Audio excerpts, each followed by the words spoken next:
دوستو حضرت یوسف علیہ السلام اور حضرت زلیخا کا واقعہ قرآن مجید کی سورہ یوسف میں تفصیل سے بیان کیا گیا ہے۔ یہ واقعہ صبر، تقوی اور اللہ کی قدرت کا عظیم سبق دیتا ہے۔ حضرت یوسف علیہ السلام اللہ کے پیغمبر اور حضرت یعقوب علیہ السلام کے بیٹے تھے۔ ان کا تعلق بنی اسرائیل کے عظیم خاندان سے تھا۔ حضرت یوسف علیہ السلام بچپن سے ہی عظیم شخصیت کے مالک تھے۔ ان کا چہرہ بہت روشن اور دلکش تھا۔ ایک رات حضرت یوسف علیہ السلام نے ایک عجیب و غریب خواب دیکھا۔ انہوں نے دیکھا کہ سورج، چاند اور 11 ستارے ان کو سجدہ کر رہے ہیں۔ انہوں نے یہ خواب اپنے والد حضرت یعقوب علیہ السلام کو بیان کیا۔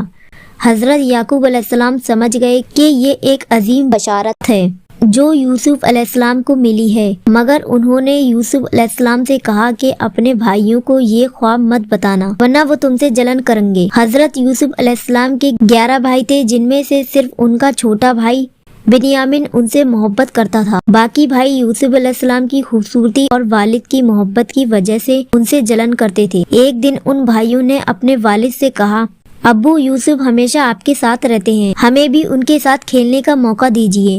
حضرت یعقوب علیہ السلام نے منع کیا، مگر بھائیوں نے بہت ضد کی۔ آخرکار انہوں نے یوسف علیہ السلام کو لے جانے کی اجازت لے لی۔ جنگل میں جا کر ان ظالم بھائیوں نے یوسف علیہ السلام کو ایک گہرے کنویں میں ڈال دیا اور ایک جھوٹی کہانی بنا کر اپنے والد کے پاس واپس چلے گئے۔ انہوں نے کہا، ابو، ایک بھیڑیے نے یوسف کو کھا لیا، اور یوسف علیہ السلام کی جھوٹی خون لگی قمیض دکھائی۔ حضرت یعقوب علیہ السلام سمجھ گئے کہ یہ جھوٹ بول رہے ہیں، مگر انہوں نے اللہ پر بھروسہ کیا اور صبر سے کام لیا۔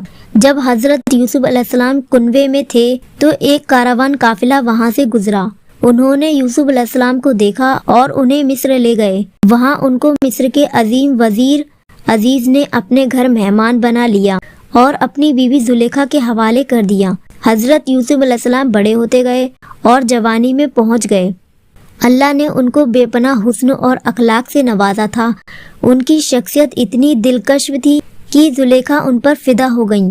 ایک دن جب گھر کا محل خالی تھا تو زلیخا نے یوسف علیہ السلام کو بہکانے کی کوشش کی، مگر یوسف علیہ السلام ایک پیغمبر تھے۔ انہوں نے اللہ سے ڈرتے ہوئے اس کا انکار کیا۔ زلیخا نے یوسف علیہ السلام کا دامن پکڑا اور مجبور کرنے لگی۔ یوسف علیہ السلام بھاگ کر دروازے کی طرف بڑھے۔ جب دروازہ کھلا تو سامنے ان کا شوہر عزیز مصر تھا، مگر زلیخا نے ان کا قمیض پیچھے سے پھاڑ دیا۔ زلیخا نے جھوٹ بولا کہ یوسف علیہ السلام ان پر برائی کا ارادہ رکھتے ہیں، مگر ایک عقل مند آدمی نے کہا، اگر یوسف کا قمیض آگے سے پھٹا ہے تو زلیخا سچ کہہ رہی ہیں، اور اگر پیچھے سے پھٹا ہے تو یوسف سچے ہیں۔ جب دیکھا گیا تو یوسف علیہ السلام کا قمیض پیچھے سے پھٹا تھا۔ عزیز مصر سمجھ گیا کہ غلطی زلیخا کی ہے، لیکن عزت بچانے کے لیے اس نے یوسف علیہ السلام کو جیل بھجوا دیا۔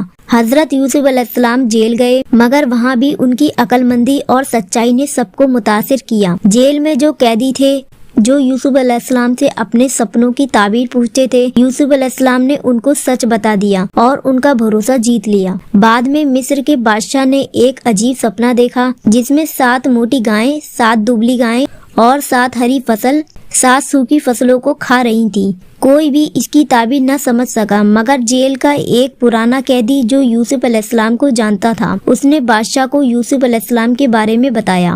یوسف علیہ السلام نے تعبیر دی کہ 7 سال تک فصل اچھی ہوگی اور اس کے بعد 7 سال تک قحط آئے گا۔